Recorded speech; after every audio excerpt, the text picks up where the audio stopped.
We've got some breaking news right here in Washington, D.C. Check this out. These are images just coming into us over the last couple of minutes. There has been a massive rainstorm here, really dangerous flash flooding in Washington.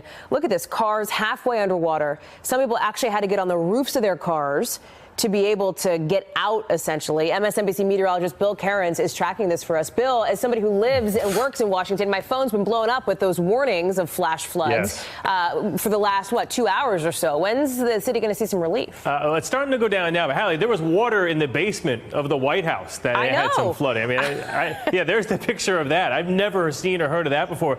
On Pennsylvania Avenue, just outside the White House, there was 2 to 3 feet of water in some spots, and some of the roads on Constitution Avenue are just closed. The airport's obviously been closed down because of the heavy rain. Getting the Dulles, I heard, is ridiculous right now.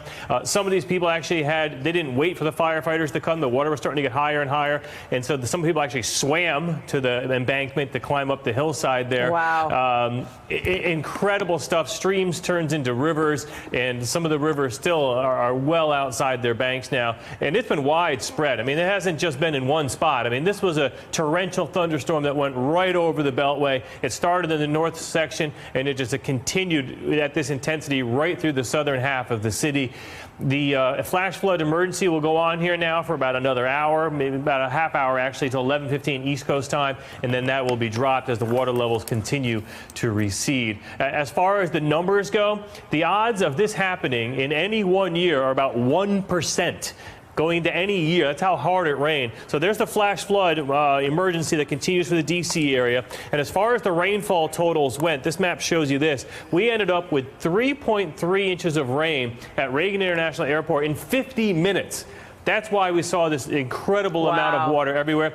Virginia Station, Hallie, have you seen there's pictures that we're trying to get them cleared? It's a waterfall going down, and there's trains driving through it. There's also some video out there that's pretty disturbing that we'll probably see sooner or later. We don't have it cleared yet, of a school bus driver with kids on it driving through a flooded stream. And so, yeah, there's going to be a lot more images and pictures that once we get clearance on them, we'll show them to you.